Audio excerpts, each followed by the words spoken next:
আজকে গিয়েছিলাম ৩,০০০ টাকার চ্যালেঞ্জ নিয়ে বাজারে পেইন্টিং এর জিনিসপত্র কেনার জন্য। সো এরপর যেটা হলো সেটা দেখার জন্য ডোন্ট স্কিপ দিস ভিডিও।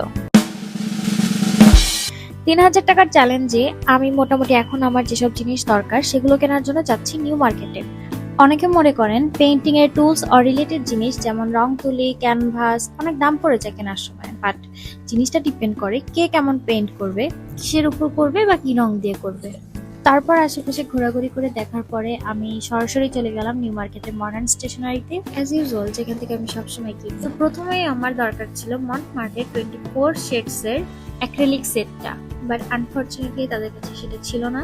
তো তারপর আমি তাদের কাছ থেকে 18 শেডস এর অ্যাক্রিলিক সেটটা নিয়ে নিই, যেটা দিয়ে ইজিলি পেইন্টিং কভার করতে পারবো।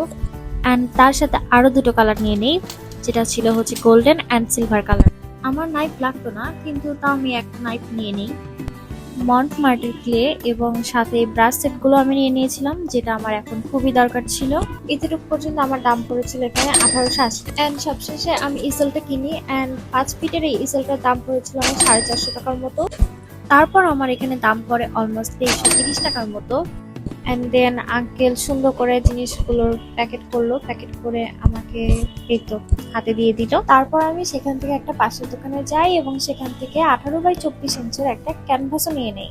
ফাইনালি আমার সবকিছু মিলে চলে আসছে 480 টাকার মতো। যেহেতু আমার বাসায় সবকিছু ছিলই, তাই আমার খরচটাও আর বেশি পড়ে নাই। অ্যান্ড স্টিল আই হ্যাভ 520 টাকা। নতুন কোনো ভিডিওতে আবার দেখা হবে, বাই বাই।